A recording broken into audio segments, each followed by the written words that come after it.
Today's recipe, low carb corned beef and cabbage. Okay, so today I'm going to make corned beef and cabbage. Hey guys, now I'm going to add this to the corned beef. What I have here is a couple of pieces of ginger. I have 1 bay leaf, the seasoning pack that came with the corned beef. You can recognize this, I'm sure. And then I have 3 cloves of garlic, from fresh parsley, and 1 carrot. Now if you're on induction or you're not comfortable using the carrot, just leave it out, but I'm just going to go ahead and add this to the corned beef. Alright guys, so this is the packet of seasoning. I'm just going to add that to the corned beef. It's got peppercorn and all of those other spices. I can list them on my website for you. So if you don't have the packet, you can just go ahead and use the actual spices to season it up. I have the parsley. I'm just going to add that to the dish. I have the garlic, the ginger, the bay leaf, and the carrot. So I'm just going to go ahead and add this in. And what we're going to do is we're going to let this come to a boil. And then we're going to cover it and have it simmer.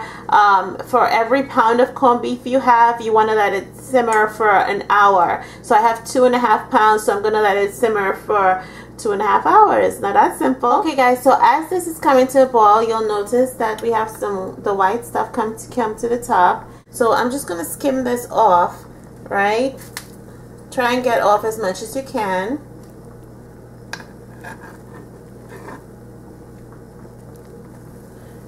And our mixture is boiling.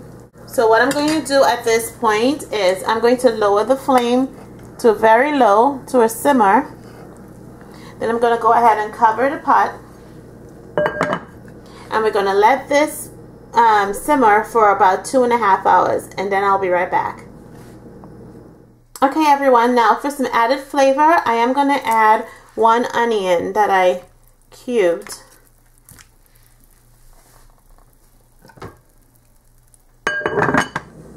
Okay, so we're about done to the last 45 minutes of cooking. So what I'm going to do is I'm going to add some turnip. We're not using potatoes because potatoes are high in carbs, as we all know, so I'm going to use turnips. You can also use celery roots. And I just add that to the broth. And then I'm going to add the cabbage.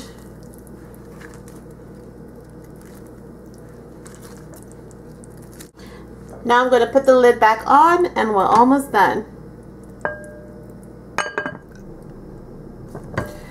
Okay, our corned beef and cabbage is done. So I'll go ahead and plate this. Okay guys, so here's our corned beef and cabbage. And one final step that I always do is I melted some butter over here. And I'm just going to brush that on to the cabbage and also to the corned beef. The melted butter really gives the cabbage a really nice flavor. Okay guys, so this is the finished product. It is yummy and delicious and I can't wait to eat. It smells so good in here. So again, the entire recipe is listed on my website. It's lowcarb360.com. And as always, I thank you all for watching.